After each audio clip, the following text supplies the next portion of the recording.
ഫോസിലുകൾ വ്യക്തമാക്കുന്ന യാഥാർത്ഥ്യങ്ങൾ.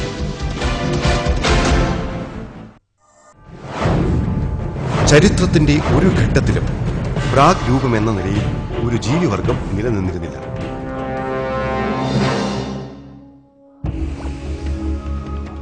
പരിണാമ സിദ്ധാന്തപ്രകാരം ദശലക്ഷക്കണക്കിന് വർഷങ്ങൾക്ക് മുൻപ് ഭൂമി പ്രാഗ് രൂപത്തിലുള്ള ജന്തുജാലങ്ങൾ കൊണ്ട് നിറഞ്ഞതായിരുന്നു. പക്ഷേ ഫോസിലുകൾ പറയുന്നതോ നേർവിപരീതമോ. ഈ ചിത്രത്തിന്റെ വിവിധ ഘട്ടങ്ങളിൽ നിങ്ങൾ കണ്ടതുപോലെ ദശലക്ഷക്കണക്കിന് വർഷങ്ങൾക്ക് മുൻപുണ്ടായിരുന്ന ജീവജാലങ്ങൾ ഇപ്പോൾ അവ നിങ്ങളുടെ കൺമുന്നിൽ ജീവിച്ചിരിക്കുന്നത് പോലെയാണ് അന്ന് കാണപ്പെട്ടിരുന്നത്. പരിണാമവാദികൾ പറയുന്നതിൽ നിന്ന് തികച്ചും വിരുദ്ധമായി പ്രാഗ് രൂപത്തിലല്ല താനും.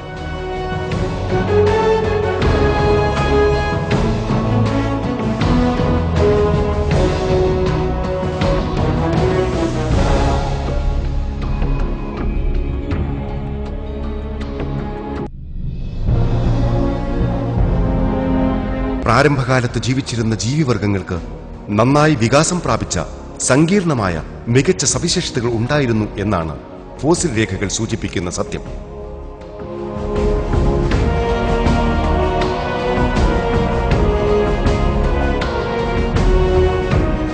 ഫോസിൽ രേഖകളിൽ സംരക്ഷിക്കപ്പെട്ടിട്ടുള്ള തെളിവുകൾ വിശദമായി പരിശോധിക്കുമ്പോൾ പ്രാചീന ജീവികളുടെ ശരീരഘടന, അവയവങ്ങൾ, തലയോട്ടികൾ എന്നിവ ഇന്നത്തേതിനോട് സമാനമാണെന്നാണ് നമുക്ക് മനസ്സിലാവുന്നത്.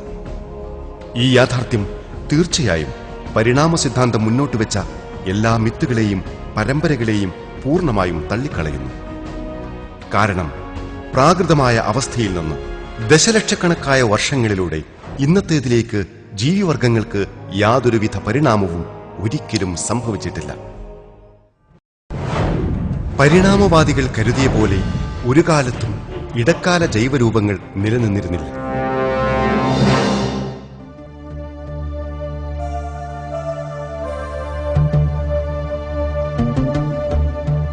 പരിണാമവാദമനുസരിച്ച് കാലഘട്ടങ്ങൾ ഓരോന്നായി പിന്നിട്ടപ്പോൾ ജീവികൾ ഒന്നിൽ നിന്ന് മറ്റൊന്നായത് കൃത്യവും സ്പഷ്ടവുമായ നിരവധി മാറ്റങ്ങളിലൂടെയാണ്.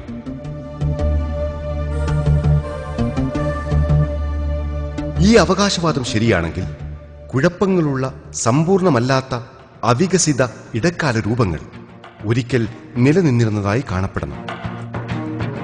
ഉദാഹരണത്തിന് അർദ്ധമത്സ്യങ്ങളും അർദ്ധ ഇഴജീവി രൂപങ്ങളും മത്സ്യത്തിന്റെ സവിശേഷതകൾ നിലനിർത്തിക്കൊണ്ട് തന്നെ ചില ഇടജീവികളുടെ സവിശേഷതകളോടെ ഒരിക്കൽ നിലനിന്നിരിക്കണം.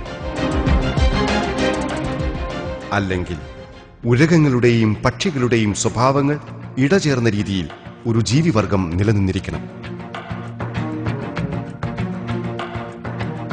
മാത്രമല്ല, ഇപ്പോൾ നിലവിലുള്ള ജീവിവർഗങ്ങളെക്കാളും ദശലക്ഷക്കണക്കിന് ഇടക്കാല ജീവിവർഗങ്ങൾ കടന്നുപോയിട്ടുണ്ടാവും. സ്വാഭാവികമായും ഇത്തരം ഇടക്കാല ജീവികളുടെ ധാരാളം ഫോസിലുകളെ ലോകമെമ്പാടുമുള്ള പാറകളിലെ അടരുകളിൽ നാം കണ്ടുമുട്ടേണ്ടതുണ്ട്.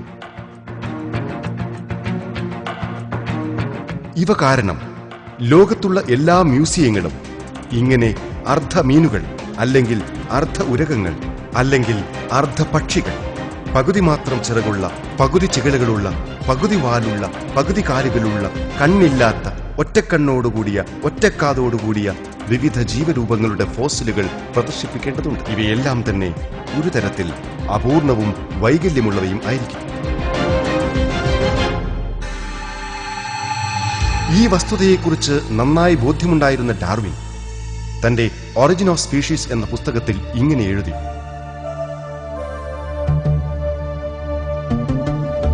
എന്റെ സിദ്ധാന്തം ശരിയാവണമെന്നുണ്ടെങ്കിൽ എണ്ണമറ്റ ഇടക്കാല രൂപങ്ങൾ പരസ്പരം ബന്ധിപ്പിക്കുന്ന തരത്തിൽ തീർച്ചയായും നിലനിന്നിരിക്കണം. അതോടൊപ്പം അവയുടെ നിലനിൽപ്പുമായി ബന്ധപ്പെട്ട തെളിവുകൾ ഫോസിൽ അവശേഷിപ്പുകളിൽ ഉണ്ടാവുകയും വേണം.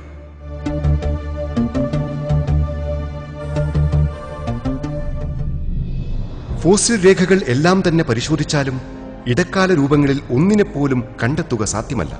മറിച്ച് നാം കാണുന്നത് പൂർണ്ണമായി രൂപം കൊണ്ട തെറ്റേതുമില്ലാത്ത സങ്കീർണമായ ജീവവർഗങ്ങളെയാണ്.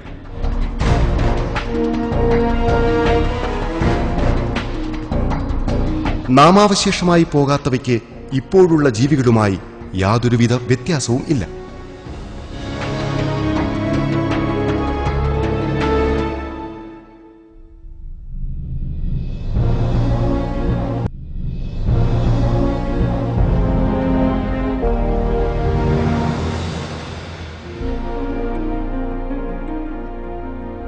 ഡാർവിന് താൻ നിർദ്ദേശിച്ച ഇടക്കാല രൂപങ്ങളുടെ ഫോസിലുകൾ ഇല്ലെന്ന് പൂർണ്ണ ബോധ്യമുണ്ടായിരുന്നു. യഥാർത്ഥത്തിൽ ഇത് തന്റെ സിദ്ധാന്തത്തിന് സുപ്രധാനമായൊരു തടസ്സമായി തീരുമെന്ന് അദ്ദേഹം പ്രവചിച്ചിരുന്നു. ഇതുകൊണ്ട് അദ്ദേഹം തന്റെ ഒറിജിൻ ഓഫ് സ്പീഷീസ് എന്ന പുസ്തകത്തിലെ സിദ്ധാന്തത്തിലെ വിഷമതകൾ എന്ന അധ്യായത്തിൽ ഇങ്ങനെ എഴുതി: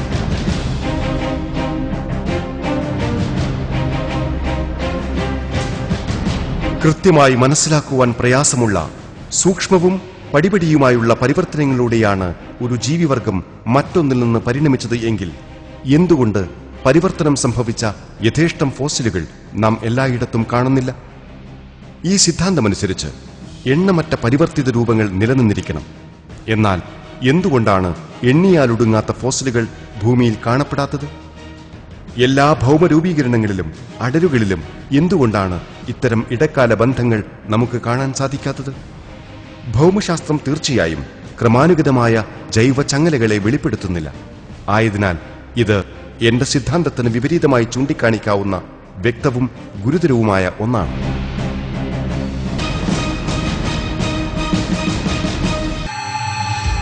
ഡാർവിന്റെ ആകുലതകൾ അങ്ങനെ തീർച്ചയായും യാഥാർത്ഥ്യമായി.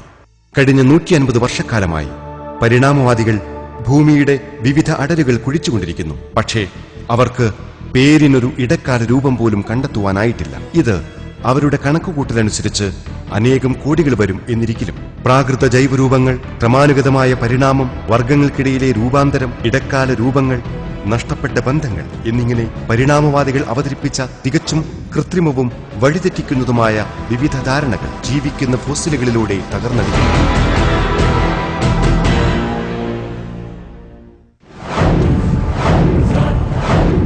ഇടക്കാല രൂപങ്ങൾ കുഴിച്ചെടുക്കുക ഭാവിയിലും അസാധ്യമാണ്.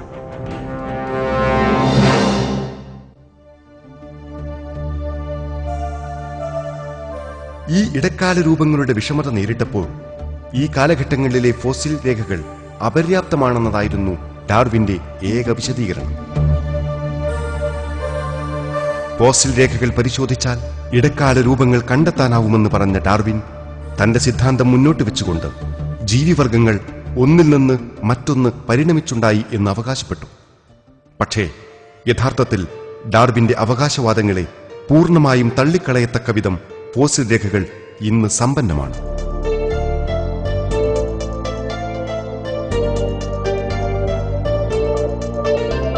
ഡാർവിന്റെ കാലം തൊട്ട് ഇന്നോളം വരെ 2,50,000 ജീവിവർഗങ്ങളുടെ 100 ദശലക്ഷം ഫോസിലുകൾ ശാസ്ത്രജ്ഞർ കണ്ടെത്തി രേഖപ്പെടുത്തിയിട്ടുണ്ടെങ്കിലും ഇവയ്ക്കിടയിൽ ഇടക്കാല രൂപങ്ങളുടെ ഒരെണ്ണം പോലുമില്ല.